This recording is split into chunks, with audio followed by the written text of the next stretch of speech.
اعوذ باللہ من الشیطان الرجیم، بسم اللہ الرحمن الرحیم۔ السلام علیکم۔ آج ہم 10ویں پارے کا مختصر خلاصہ سمجھنے کی کوشش کرتے ہیں۔ قرآن مجید کے 10ویں پارے میں سورہ انفال کے آخری 6 رکوع ہیں، یعنی رکوع نمبر 5 سے رکوع نمبر 10 تک، اور سورہ توبہ کے ابتدائی 11 رکوع شامل ہیں۔ آئیے ہم رکوع نمبر 5 سے اسٹارٹ لیتے ہیں، جس میں سورہ انفال کی آیات نمبر 38 سے 44 تک شامل ہیں۔ سورہ انفال کے 5ویں رکوع میں حکم دیا گیا کہ ان سے لڑتے رہو یہاں تک کہ فتنہ نہ رہے اور دین کل کا کل اللہ کے لیے ہو جائے۔ ایسا معاشرہ فتنے سے دوچار ہے جس میں اللہ کے احکامات کا نفاذ نہیں۔ اس فتنے کو ختم کرنا ضروری ہے، اسی لیے حکم دیا گیا کہ بدر کے میدان میں کفار کے ساتھ جو جنگ شروع ہوئی ہے وہ جاری رہنی چاہیے، یہاں تک کہ اللہ کا دین غالب ہو جائے اور اس کے احکامات کا نفاذ ہو جائے۔ اللہ ہمیں بھی اپنے معاشروں میں دین کو غالب کرنے کی توفیق عطا فرمائے، آمین۔ رکوع نمبر 6 آیات نمبر 45 سے 48 تک، اور اس میں ہم مسلمانوں کو تلقین کی گئی کہ جب بھی کفار کے ساتھ جنگ میں تمہارا سامنا ہو تو ڈٹ کر ان کا مقابلہ کرو اور اللہ کو کثرت سے یاد کرو۔ اچھی طرح جان لو کہ فتح اسباب، ہتھیاروں اور تمہاری محنت سے نہیں بلکہ اللہ کی مدد سے حاصل ہوگی۔ مزید نصیحت کی گئی کہ اللہ اور اس کے رسول صلی اللہ علیہ وسلم کی اطاعت کرو اور جو بھی تمہارے ذمہ دار ہیں ان سے مت جھگڑو۔ نظم کی پابندی کرو، اگر نظم کی پابندی نہیں کرو گے تو تم ڈھیلے پڑ جاؤ گے اور تمہارا رعب لوگوں پر ختم ہو جائے گا۔ رکوع نمبر 7 آیات نمبر 49 سے 58 تک، اور اس میں دین کے تقاضوں سے پسپائی کی سزا بتائی گئی ہے۔ 7ویں رکوع میں منافقین کا یہ قول نقل کیا گیا کہ اہل ایمان کو ان کے دین نے دھوکے میں ڈال رکھا ہے۔ یہ کیسے نادان ہے کہ بدر کے میدان میں 3 گنا بڑے لشکر سے ٹکرا گئے۔ جواب دیا گیا کہ اصل اہمیت اللہ پر بھروسے کی ہے۔ اہل ایمان نے اللہ پر بھروسہ کیا، اللہ نے ان کی مدد کی اور انہیں شاندار فتح سے نوازا۔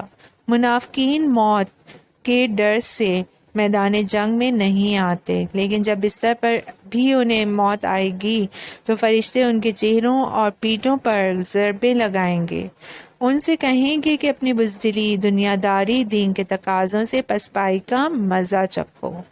رکوع نمبر 8 آیات نمبر 59 سے 64 تک، اس میں بتایا گیا کہ بھرپور جنگی تیاری کرو لیکن بھروسہ اللہ پر رکھو۔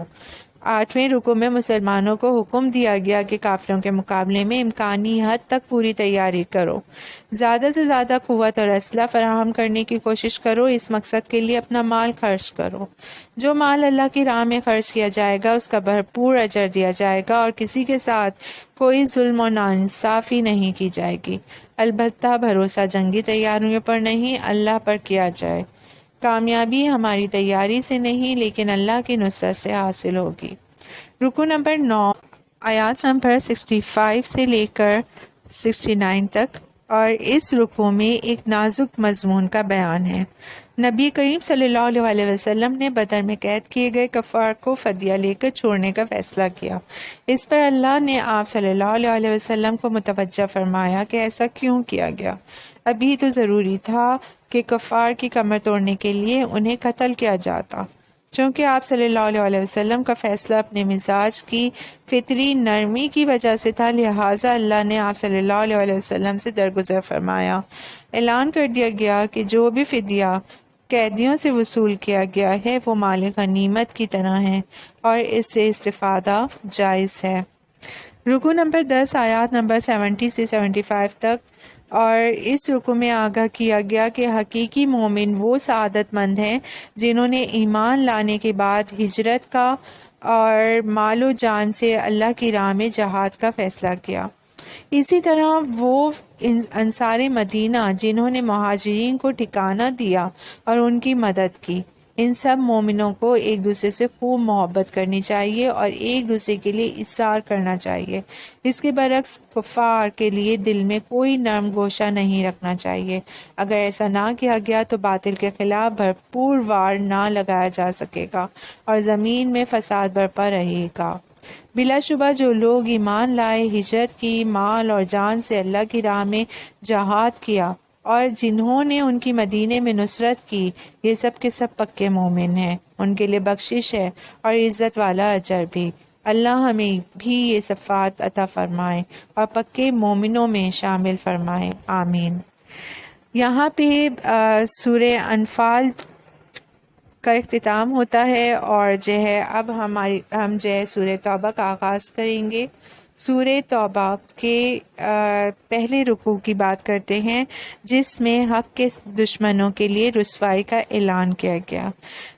رکوع نمبر 1 میں آیات نمبر 1 سے 6 تک شامل ہیں، اور اس میں جو ہے آگاہ کیا گیا ہے کہ مشرکین عرب پر رسول اللہ صلی اللہ علیہ وسلم نے حجت پوری کر دی ہے، ان کے درمیان رہ کر ایک اعلیٰ سیرت و کردار کا نقشہ پیش کیا، ان کی زبان میں تبلیغ کی اور ان تک اللہ کا پیغام پہنچانے کا حق ادا کر دیا، اور دین حق غالب کر کے اس کی برکات بھی دکھا دیں۔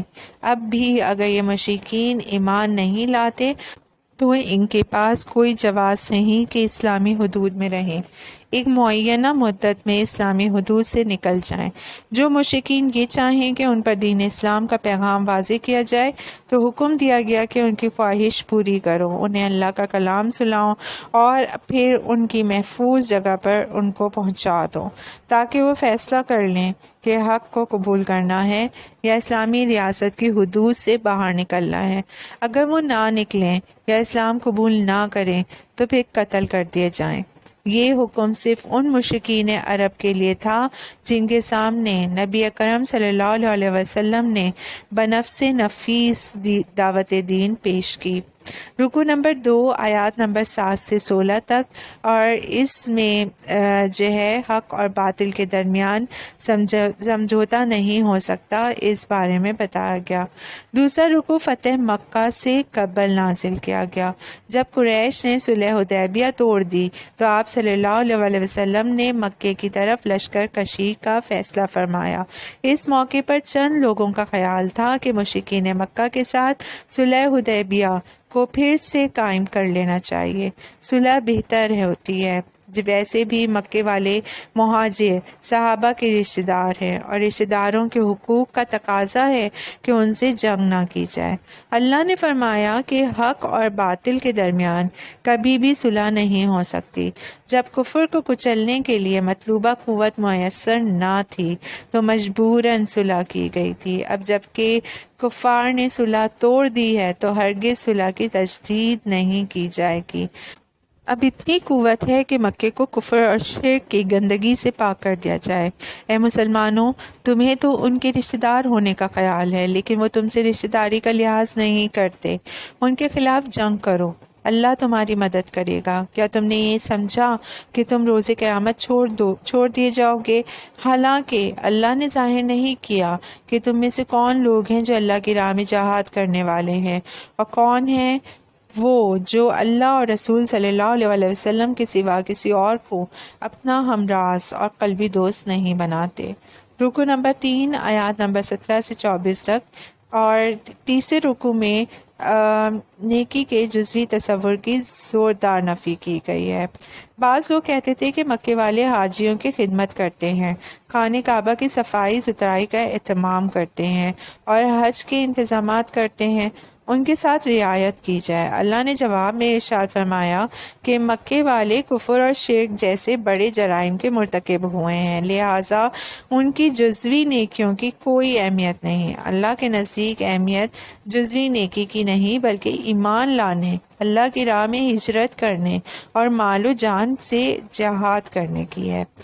مزید فرمایا کہ اگر تمہارے باپ اور دادا، تمہارے بھائی، تمہاری بیویاں، تمہارے رشتہ دار اور وہ مال جو بڑی محنت سے تم کماتے ہو، وہ تجارت کے جس میں تمہیں ہر وقت خسارے کا ڈر لگا رہتا ہے، اور وہ گھر جو تمہیں بہت محبوب ہیں، اگر اللہ اور اس کے رسول صلی اللہ علیہ وسلم اور اس کی راہ میں جہاد سے زیادہ عزیز ہیں تو پھر جاؤ اور جا کر اپنی موت کا انتظار کرو۔ تم اللہ کی راہ میں فاسق ہو اور اللہ ایسے فاسقوں کو ہدایت نہیں دیتا۔ رکوع نمبر 4 آیات نمبر 25 سے 29۔ چوتھے رکوع میں غزوہ حنین کا ذکر ہے۔ اس موقع پر مسلمانوں کی تعداد 12,000 تھی۔ کچھ لوگوں کو یہ خیال ہوا کہ آج ہماری تعداد بہت زیادہ ہے، آج ہمیں کون شکست دے سکتا ہے۔ اسباب پر ناز کیا تو اللہ نے ابتدا ہی میں قدم اکھاڑ دیے۔ تب اپنی غلطی کا احساس ہوا اور اللہ سے بخشش اور مدد کا سوال کیا۔ اللہ نے مدد کے لیے فرشتے بھیجے اور پھر فتح حاصل ہوئی۔ اس حکم میں مزید فرمایا کہ مشرکین نجس ہیں، ان کو حدود حرم میں داخل ہونے کی اجازت مت دو۔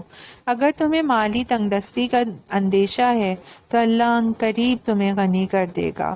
مزید فرمایا کہ اہل کتاب سے بھی جنگ کرو، یہاں تک کہ وہ چھوٹا بن کر رہنے اور اپنے ہاتھ سے جزیہ دینے کو قبول کر لیں۔ یہ ہے اسلامی ریاست میں کفار کی اہمیت یا حیثیت۔ رکوع نمبر 5 آیات نمبر 30 سے 37 تک، اور اس میں ہمیں بتایا گیا کہ نبی اکرم صلی اللہ علیہ وسلم دنیا میں کیوں بھیجے گئے۔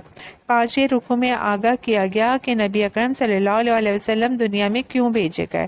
ارشاد ہوا، وہی ہے اللہ جس نے بھیجا اپنے رسول صلی اللہ علیہ وسلم کو کامل ہدایت اور نظام حق کے ساتھ، تاکہ وہ اسے کل کے کل نظام زندگی پر غالب کر دے۔ نبی اکرم صلی اللہ علیہ وسلم کا مقصد تھا کہ دنیا میں ظلم استحصال کا خاتمہ اور عدل کا قیام ہو۔ اللہ ہمیں بھی اس مقصد کو اختیار کرنے کی توفیق عطا فرمائے، آمین۔ اس رکوع میں مزید فرمایا کہ دنیا میں کثرت ایسے علماء اور دنیا دار صوفیوں کی ہوتی ہے جو ناحق لوگوں کا مال کھاتے ہیں اور اللہ کی راہ سے روکتے ہیں۔ اللہ ہمیں ان کے شر سے محفوظ فرمائے اور علماء حق کے ساتھ وابستہ رہنے کی توفیق عطا فرمائے، آمین۔ رکوع نمبر 6 آیات نمبر 38 سے 42 تک، اس میں غزوہ تبوک کا تذکرہ شروع ہوتا ہے۔ یہ مشکل ترین غزہ تھا۔ وقت کی ایک سپر پاور سلطنت روم سے ٹکراؤ تھا، جن کی فوج لاکھوں کی تعداد میں تھی۔ سفر تقریباً 600 میل طویل تھا۔ گرمی پوری شدت پر تھی اور سواریوں اور خوراک کی قلت کا سامنا بھی تھا۔ اس موقع پر منافقین کے نفاق کا پردہ بالکل ہی چاک ہو گیا اور وہ راہ حق میں نکلنے سے گریز کرنے لگے۔ اللہ نے حکم دیا کہ راہ حق میں نکلو، یہی تمہارے لیے بہتر ہے۔ اگر تم نے ایسا نہ کیا تو اللہ تمہیں عذاب دے گا، تمہاری جگہ کسی اور قوم کو حق کی خدمت کی سعادت دے گا اور تم اللہ کا کچھ بھی نہ بگاڑ سکو گے۔ رکوع نمبر 7 آیات نمبر 43 سے 59 تک، 7ویں رکوع میں آگاہ کیا گیا کہ راہ حق میں جہاد سے انکار وہی کرتے ہیں جو اللہ اور آخرت پہ ایمان نہیں رکھتے۔ اللہ اور آخرت پہ ایمان رکھنے والے تو راہ حق میں جان اور مال کی بازیاں لگانے کے لیے بے چین ہوتے ہیں۔ اہل ایمان کو تسلی دی گئی کہ اگر منافقین تمہارے ساتھ نکلتے تو انتشار اور فتنے پیدا کرتے۔ جب تمہیں کوئی کامیابی ملتی ہے تو انہیں دکھ ہوتا ہے، اور اگر تمہیں کوئی تکلیف پہنچے تو وہ بہت خوش ہوتے ہیں۔ انہیں بتا دو کہ ہمیں وہی کچھ پہنچتا ہے جو اللہ نے ہمارے لیے لکھ دیا ہے، ہم اللہ کے ہر فیصلے پر راضی ہیں، ہمیں تو ہر صورت میں کامیابی ہی کامیابی ملے گی۔ اگر ہم فاتح ہو کر لوٹے تو بھی کامیاب ہیں، اور اگر شہید ہو گئے تو یہ زیادہ بڑی کامیابی ہے۔ رکوع نمبر 8 آیات نمبر 60 سے 66 تک، گستاخ رسول صلی اللہ علیہ وسلم کو بدترین عذاب دیا جائے گا، اس بارے میں اس رکوع میں بتایا گیا۔ 8ویں رکوع میں زکوٰۃ کے مصارف بیان کیے گئے۔ منافقین کی مذمت کی گئی کہ وہ رسول اللہ صلی اللہ علیہ وسلم کی شان میں گستاخیاں کرتے ہیں۔ وہ کہتے ہیں کہ یہ نرے کان ہی کان ہیں، ان میں فہم کی صلاحیت ہے ہی نہیں، ہمارے ہر جھوٹے عذر کو قبول کر لیتے ہیں۔ جواب دیا گیا کہ رسول اللہ صلی اللہ علیہ وسلم فہم و فراز کے بلند ترین مقام کے حامل ہیں۔ ان کی مروت کہ یہ ہے کہ جھوٹے عذر سنتے ہیں لیکن کسی کو شرمندہ نہیں کرتے اور ہر عذر قبول کر لیتے ہیں۔ البتہ اگر یہ منافقین اپنی گستاخیوں سے باز نہ آئے تو عنقریب بدترین عذاب سے دوچار ہو جائیں گے۔ رکوع نمبر 9 آیات نمبر 67 سے 72 تک، 9ویں رکوع میں فرمایا گیا کہ منافق مرد اور منافق عورتیں ایک ہی تھالی کے چٹے بٹے ہیں، برائیاں پھیلاتے اور نیکیوں سے روکتے ہیں، اللہ کی راہ میں مال خرچ نہیں کرتے۔ اللہ نے ان پر لعنت کی اور روز قیامت ان کا حشر کفار کے ساتھ ہوگا، وہ ہمیشہ جہنم میں رہیں گے۔ آج ہماری اکثریت کا معاملہ بھی یہی ہے کہ وہ برائیاں عام کر رہی ہے اور نیکیوں کے لیے رکاوٹ بن رہی ہے۔ اللہ ہمیں اس منافقانہ رویش سے محفوظ فرمائے، آمین۔ اس رکوع میں مزید فرمایا کہ مومن مرد اور مومن عورتیں ایک دوسرے کے ساتھی ہیں، وہ نیکیوں کو پھیلاتے ہیں اور برائیوں سے روکتے ہیں، نماز قائم کرتے ہیں، زکوٰۃ دیتے ہیں اور اللہ اور اس کے رسول صلی اللہ علیہ وسلم کی اطاعت کرتے ہیں۔ اللہ ان قریب انہیں جنت میں ابدی گھر عطا کرے گا، وہاں ان کے لیے پاکیزہ جوڑے ہوں گے۔ سب سے بڑی نعمت یہ ہے کہ انہیں اللہ کی رضا حاصل ہوگی۔ یہی ہے شاندار کامیابی، اللہ ہم سب کو عطا فرمائے، آمین۔ رکوع نمبر 10 آیات نمبر 73 سے 80 تک، اور اس رکوع میں اللہ کے ساتھ وعدہ خلافی کی سزا کا بیان ہے۔ کچھ لوگوں نے وعدہ کیا کہ اگر اللہ نے ہمیں اپنے فضل سے نوازا تو ہم صدقہ و خیرات کریں گے اور پاکیزہ زندگی بسر کریں گے۔ جب اللہ نے انہیں اپنے فضل میں سے عطا کیا تو وہ اپنے وعدے سے پھر گئے، اللہ نے انہیں بطور سزا منافق بنا دیا۔ ہم نے بھی اللہ سے وعدہ کیا تھا کہ اگر ہمیں پاکستان کی صورت میں علیحدہ ملک عطا ہوا تو ہم اس ملک میں اللہ کے دین کا بول بالا کریں گے۔ ہم نے یہ وعدہ پورا نہیں کیا، لہٰذا منافقت ہمارے کردار میں صلاحیت کیے ہوئے ہے۔ جھوٹ بولنا، وعدہ خلافی کرنا، امانت میں خیانت کرنا اور لڑائی جھگڑے میں آپے سے باہر ہو جانا ہی ہمارا کردار ہے۔ ایک حدیث مبارکہ کے مطابق کردار کی یہ برائیاں ہی منافق کی نشانیاں ہیں۔ اللہ ہمیں اپنے دین کا بول بالا کرنے کے لیے مال اور جان سے محنت کرنے کی توفیق عطا فرمائے، آمین۔ آخری رکوع ہے اس پارے کا اور سورہ توبہ کا یہ 11واں رکوع ہے، اور اس میں سورہ توبہ کی آیات نمبر 81 سے 89 تک شامل ہیں۔ اور اس رکوع میں بیان کیا گیا کہ منافقین غزوہ تبوک میں شریک نہیں ہوئے اور وہ گھروں میں رہ کر بہت خوش ہو رہے ہیں۔ وہ دوسروں کو بھی روکتے رہے کہ دیکھو شدید گرمی ہے، مت نکلنا۔ اے نبی صلی اللہ علیہ وسلم، ان سے کہیے کہ جہنم کی آگ گرمی سے زیادہ سخت ہے، تمہیں خوش ہونے کے بجائے رونا چاہیے۔ اب تم ہمیشہ کے لیے میرے ساتھ جہاد پر نکلنے کی سعادت سے محروم ہو چکے ہو۔ غزوہ تبوک دراصل آپ صلی اللہ علیہ وسلم کی حیات مبارکہ کا آخری غزہ تھا۔ رکوع کے آخر میں بشارت دی گئی کہ ایسے مومن ہی کامیاب ہونے والے ہیں جو آپ صلی اللہ علیہ وسلم کے ساتھ اللہ کی راہ میں نکلے اور مال و جہاز سے جہاد کرتے رہے۔ ان کے لیے ایسے باغات راستہ کیے گئے ہیں کہ جن کے نیچے نہریں جاری ہیں۔ یہی عظیم کامیابی ہے۔ اللہ ہمیں ان مومنین کے نقش قدم پر چلنے کی توفیق عطا فرمائے، آمین۔ یہاں پارہ نمبر 10 کا اختتام ہوتا ہے، اور اس میں ہم نے سورہ توبہ کی 11 رکوع جو ہیں وہ پڑھے ہیں، اور باقی کے رکوع ہم 11ویں پارے میں انشاءاللہ پڑھیں گے اور ہم اس کو سمجھنے کی بھی کوشش کریں گے۔ آپ لوگ پارہ نمبر 1 سے پارہ نمبر 9 تک کے اگر ویڈیوز دیکھنا چاہتے ہیں تو میں اس کی لنکس جو ہیں وہ آئی بٹنز میں شیئر کر دوں گی، آپ لوگ جو ہے اس میں سے دیکھ سکتے ہیں اور سمجھ سکتے ہیں۔